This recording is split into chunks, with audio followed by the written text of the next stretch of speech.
Il est 23 heures, voici les principaux titres de l'actualité en Côte d'Ivoire. Kandia Camara poursuit son offensive diplomatique. La ministre des Affaires étrangères est au Qatar. À Doha, elle a participé à un panel sur le redécollage économique de l'Afrique après la pandémie de Covid-19.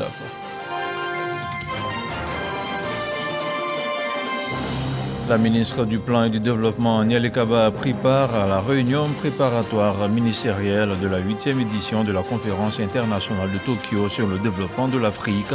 Le TICAD 8 se tiendra le 27-28 août prochain en Tunisie. Le groupe marocain Tangemed inspire la Côte d'Ivoire, une coopération sud-sud qui s'inscrit dans la vision de renforcement des relations entre la Côte d'Ivoire et le Royaume du Maroc. Le ministre des Transports, Amadou Koné, y effectue en ce moment une visite de travail.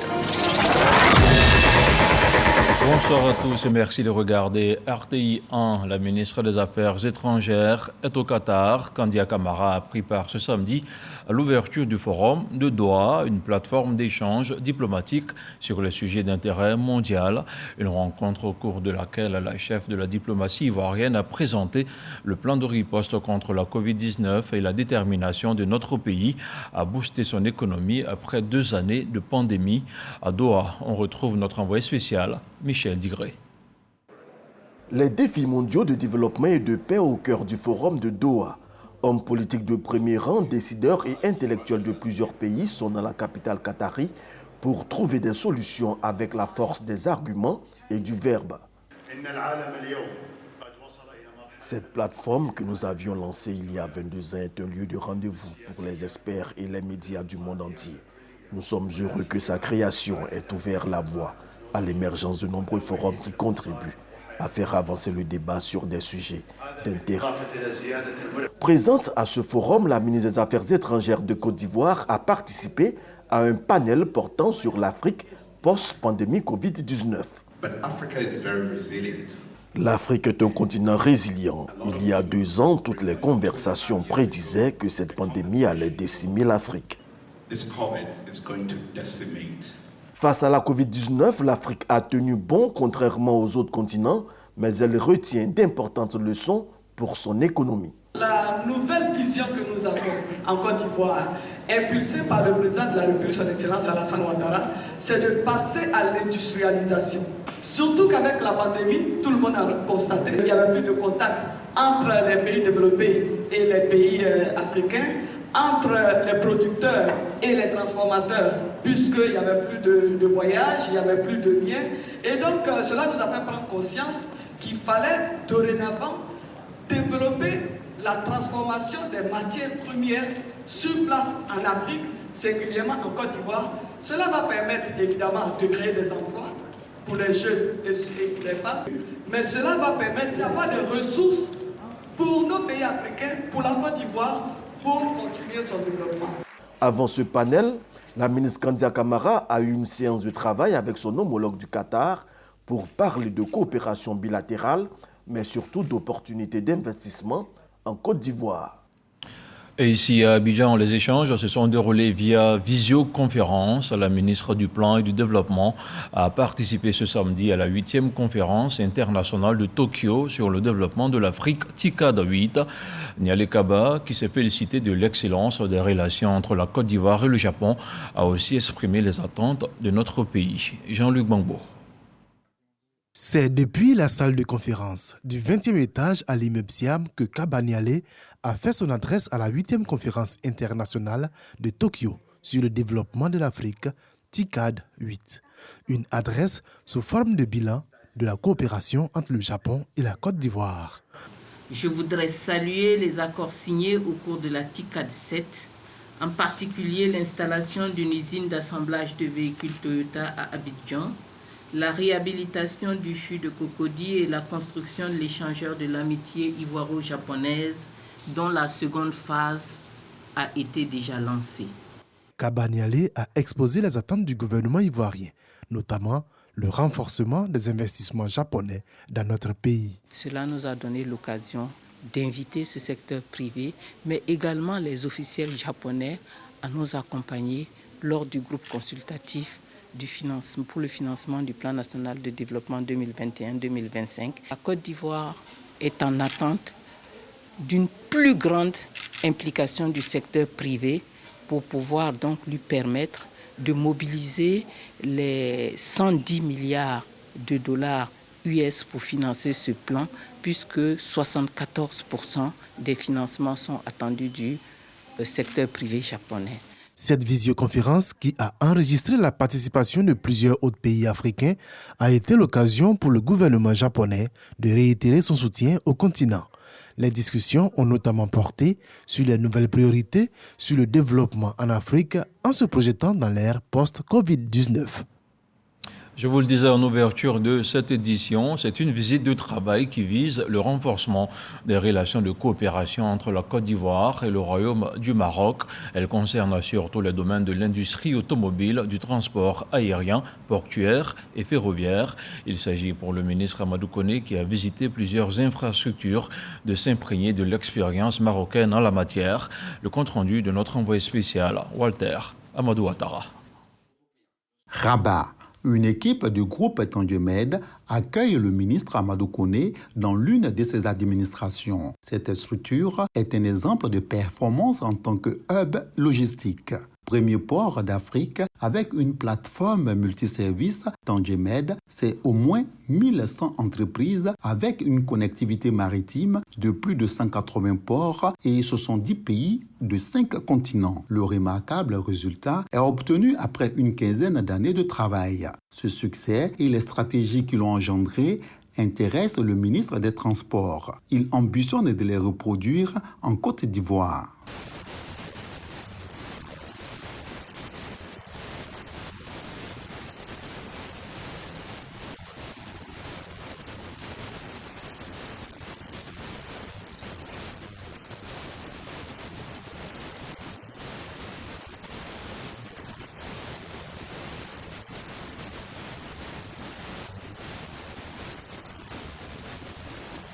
Déjà, des prédispositions se précisent. Le président de Tandjemed et le ministre Amadou Koné ont paraphé 9 points contenus dans un protocole d'accord qui sera validé à Abidjan dans les prochains jours. Fouad Breni a pris l'engagement d'accompagner les projets présentés par le ministre ivoirien. Par la suite, la délégation s'est entretenue avec le ministre du Transport et de la Logistique du Maroc.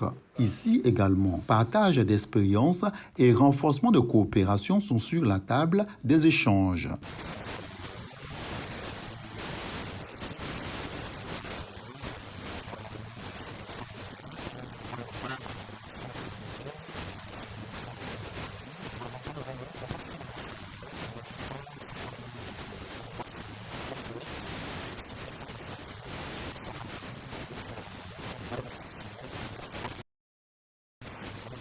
À la fin des différentes rencontres, le ministre Amadou Koné a instruit le directeur général du Fonds de développement routier à conduire une session d'immersion au département concernant des véhicules neufs du groupe Tandjemed.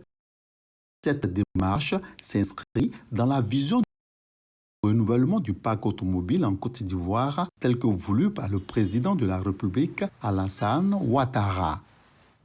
Retour à Abidjan où il s'est tenu jeudi dernier un business forum entre la Côte d'Ivoire et le Royaume-Uni. Il s'agit pour les initiateurs avec en tête de file la Chambre de commerce et d'industrie britannique en Côte d'Ivoire d'augmenter le flux d'investissements privés britanniques dans notre pays. Cheikh Koné. L'Afrique, dont un bon nombre de pays connaissent des taux de croissance résilients et positifs, est un marché potentiel que le Royaume-Uni ne peut plus se permettre de négliger.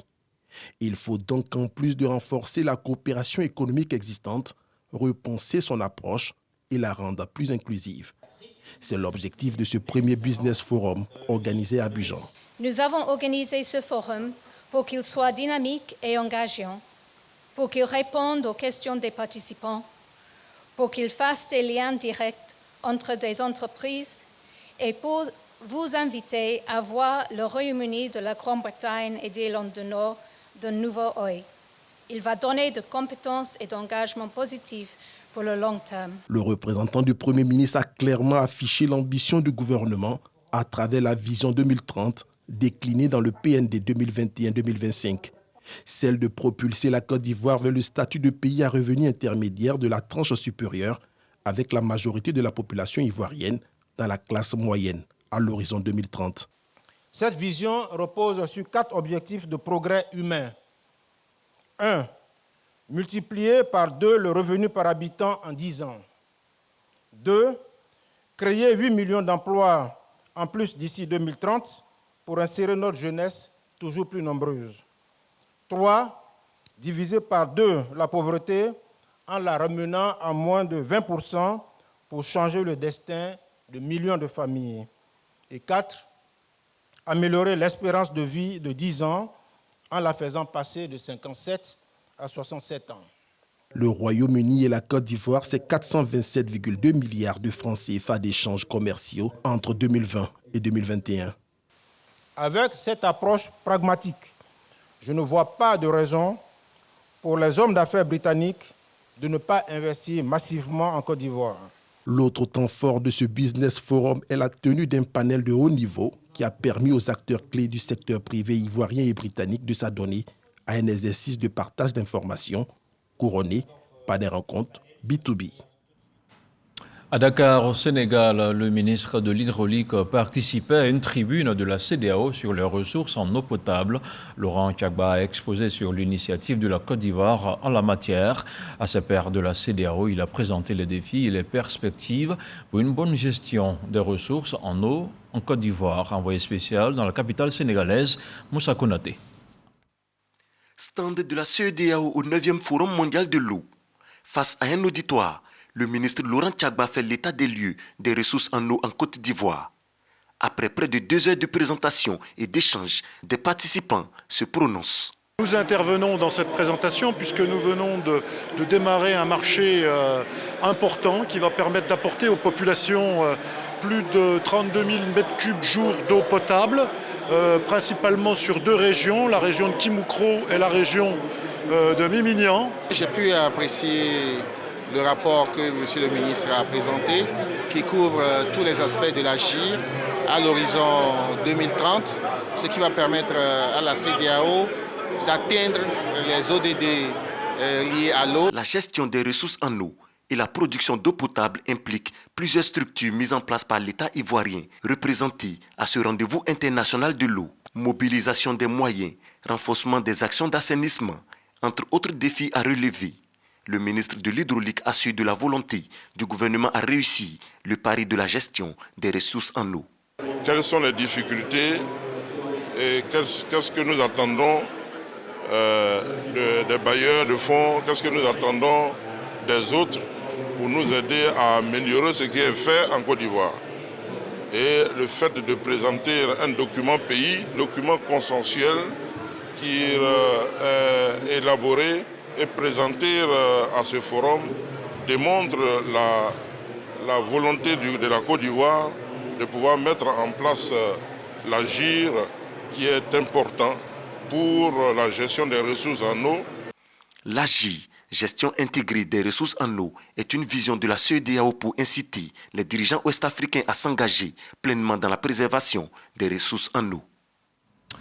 Retour ici en Côte d'Ivoire avec le Comité national pour la nutrition, l'alimentation et le développement de la petite enfance qui était à Boundiali.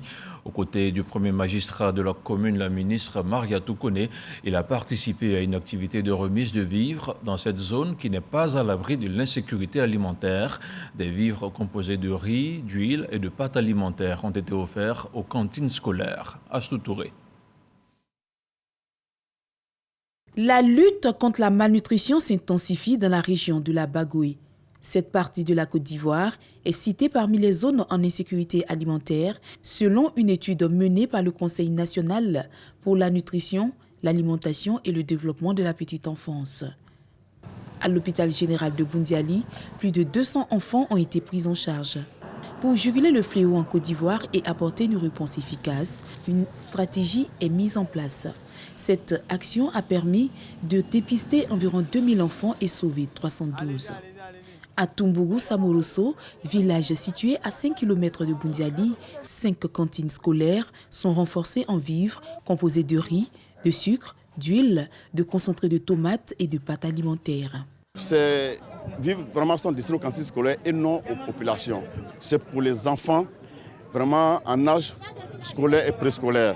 En tout cas, vraiment, je souhaite vraiment qu'ils fassent bon usage, vraiment pour qu'ils fassent en plus combattre la nutrition. Une action encouragée par le ministre de l'Éducation nationale et de l'alphabétisation, Maria Toukone, maire de Boundiali. Il s'agit de Nandara, de Tomougou, de Nyagnon, et de Gengreni et de Bando. Et vraiment, nous tenons à dire merci au CONAPE qui nous aide à l'élimination de la faim et de l'insécurité alimentaire dans notre région. La malnutrition a des conséquences graves, aussi bien sur l'adulte que l'enfant. 66,4% des femmes de 15 à 49 ans souffrent d'anémie et plus de 24% des enfants de moins de 5 ans souffrent d'anémie.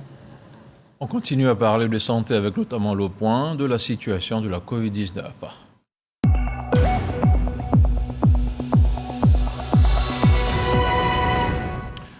Le ministère de la Santé, de l'Hygiène publique et de la couverture maladie universelle a enregistré ce samedi 26 mars 7 nouveaux cas de Covid-19 sur 1679 échantillons prélevés, soit 0,4% de cas positifs, 12 guéris et 0 décès. À la date du 26 mars, la Côte d'Ivoire compte donc 81 697 cas confirmés, dont 80 876 personnes guéries, 796 décès et 16 cas actifs. Le nombre total d'échantillons est d'1 465 626. Le 25 mars, 33 830 doses de vaccins ont été administrées, soit un total de 10 670 108 doses du 1er mars 2021 au 25 mars 2022. Le ministre de la Santé, de l'Hygiène publique et de la couverture maladie universelle invite toutes les personnes de plus de 18 ans à se faire vacciner dans les centres dédiés. Il rappelle que la vaccination contre la Covid-19 est gratuite et volontaire. Après 2 reports, le congrès de la Société ivoirienne de parasitologie et mycologie s'est enfin tenu cette année. La 4e édition s'est penchée sur les stratégies d'élimination des maladies parasitaires dans un contexte de Covid-19. Environ 300 agents de la santé, des enseignants, chercheurs, des praticiens et autres partenaires de la Côte d'Ivoire et ceux de la sous-région ont pris part à la rencontre. Rappelons que ce 4e congrès s'est tenu sur 2 jours et s'est déroulé à l'Institut national de la santé publique. La Côte d'Ivoire a célébré la journée mondiale de la météorologie sous le thème « Alerte précoce, action rapide », une journée pour sensibiliser la population à l'utilisation des informations météo. Le ministre de l'Intérieur et de la Sécurité était le parrain de la cérémonie. Les explications de Grace Kando. La météorologie se définit comme la science du temps selon les experts du domaine. Cette journée vise donc à sensibiliser les populations à l'utilisation des informations météorologiques. Cette année, le thème choisi est « Alerte précoce, action rapide ». Le thème nous interpelle justement sur la nécessité de mettre en place un système météorologique national vigoureux, bien équipé, qui puisse accompagner le développement socio-économique de notre pays. Cette célébration, marquée par des journées portes ouvertes et des panels, est l'occasion pour le ministre de l'Intérieur et de la Sécurité de revenir sur les actions menées par le gouvernement pour favoriser les alertes précoces. Depuis 1996 jusqu'à maintenant, nous avons dénombré environ 200 morts du fait des inondations dans le district d'Abidjan. Ces dernières années, des dispositions ont été prises par le gouvernement pour limiter justement ces dégâts. Il y a donc le plan Orsec, comme son nom l'indique, l'organisation des secours, pour préparer justement et mettre en œuvre les moyens qu'il faut en cas de catastrophe. En 2020, la Côte d'Ivoire a connu une grande inondation dans le sud Comoé, de façon générale, et des dispositions ont été prises pour qu'une assistance et des secours soient apportés aux populations. Ça a été efficace. Nous continuons de travailler de façon permanente pour améliorer justement ces dispositifs. Des journées portes ouvertes se sont également déroulées sur les stations météorologiques de plusieurs villes de l'intérieur du pays. Objectif, expliquer le processus d'observation, de collecte de données et de diffusion d'informations météorologiques. Autre chose, à présent, dans la commune de Yopougon, l'Alliance des jeunes oufouettistes de Côte d'Ivoire était de sortie ce samedi. Ce nouveau mouvement politique se donne pour mission de prôner la paix, le dialogue politique et le vivre ensemble sur l'ensemble du territoire national. Le compte rendu de Jean-Marc Djadji. Journée spéciale dans le quartier d'Ananeret, dans la commune de Yopougon. Ce sont des associations de femmes et des jeunes en extase qui célèbrent la sortie officielle de leur mouvement, l'Alliance des jeunes oufouettistes de Côte d'Ivoire, AJCI. Sketch et allocution de leaders de jeunesse ont marqué ce moment solennel. Instant choisi pour véhiculer des messages d'union, de solidarité et de paix pour le pays. L'Alliance de la jeunesse oufouettiste de Côte d'Ivoire, un seul objectif: promouvoir la cohésion sociale, la paix et l'union. Le ministre Adama Diawara, parrain de la cérémonie, a tenu à encourager cette initiative. Au sorti de son adresse à la jeunesse de Yopougon, deux aspects développés: les actions de développement du chef de l'État et le vivre ensemble. Le premier volet consiste à revenir sur tout ce qui a été fait par le gouvernement Ouattara depuis 2011 en matière de développement, en matière donc de construction de routes, de ponts, d'écoles, de collèges, de lycées, d'universités, d'accès à l'eau potable. J'en ai profité pour demander aux populations de Yopougon d'être des vecteurs de paix, de cohésion sociale. L'Alliance des jeunes oufouettistes de Côte d'Ivoire, AJCI, regroupe en son sein 137 groupements et associations de jeunesse dans le district d'Abidjan. Les investitures des sections de l'AJCI sont prévues dans les prochains jours à Abobo et à Koumassi. On parle maintenant de politique avec les ressortissants du grand centre vivant dans la région du Haut-Sassandra qui rendent hommage au président de la République, Alassane Ouattara. L'homme est qualifié de bâtisseur pour ses efforts inlassables de développement et d'instauration d'un climat de paix partout en Côte d'Ivoire. C'est à Daloa, chef-lieu de région, qu'il a été célébré en présence du patron du Sénat, Jano Aoussou-Kouadio, et de plusieurs membres du gouvernement. Kader Sogodogo. 10 années d'action de développement. 10 années d'efforts pour instaurer un climat apaisé partout en Côte d'Ivoire. 10 années durant lesquelles le monde agricole connaît une croissance du fruit de ses efforts. La promotion de ses enfants dans la sphère des décisions. Les ressortissants du grand centre vivant à Daloa crient leur reconnaissance à travers une journée d'hommage au chef de l'État. Cette rencontre qui voit la présence massive des chefs, des femmes, des jeunes baoulés de Daloa, de Vavois, d'Issia, de Zouboué, se veut une tribune pour traduire notre reconnaissance au président de la République, son Excellence Alassane Ouattara. Il est vu comme le catalyseur de toutes les actions de développement initiées par Alassane Ouattara dans le Haut-Sassandra. Mamadou Touré, qui jouit également de la reconnaissance des populations du grand centre vivant dans le Haut-Sassandra, s'associe pleinement à ce rendez-vous du merci. Le président Alassane Ouattara nous a fait confiance. Et je peux vous dire que nous n'allons pas décevoir cette confiance. Et donc, inviter tous mes frères qui sont là, cadres. La seule chose, et le président donnera des indications, c'est de continuer à travailler à l'union et à la cohésion des populations et considérer que nous sommes des instruments au service des populations et à quelque niveau que ce soit, utiliser notre position pour aider nos parents. Le président du Sénat, Jano Aoussou-Kouadio, au patron de cette cérémonie, qui avait à ses côtés le ministre Amédée Kouakou et le secrétaire d'État Brice Kouassi, ainsi que de nombreux cadres du Grand Centre, a au nom des élus et cadres du Grand Centre, félicité leurs parents du Haut-Sassandra pour l'initiative prise. Merci de continuer à créer la cohésion. Comme je le disais, si vous avez quitté Didierville, parce qu'il y en a beaucoup ici, Thiébissou pour venir ici, et que vous avez été accueillis par nos parents, Bédé, c'est au nom de la cohésion nationale. Ne vous laissez pas embrigader par un parti politique. C'est fini la période de parti unique depuis 1990. Laissez, si tu es convaincu que tu peux être FPI, va faire FPI. Tu veux faire RHDP, va faire RHDP. Mais l'essentiel, c'est de regarder la Côte d'Ivoire et de préserver la Côte d'Ivoire des dérives.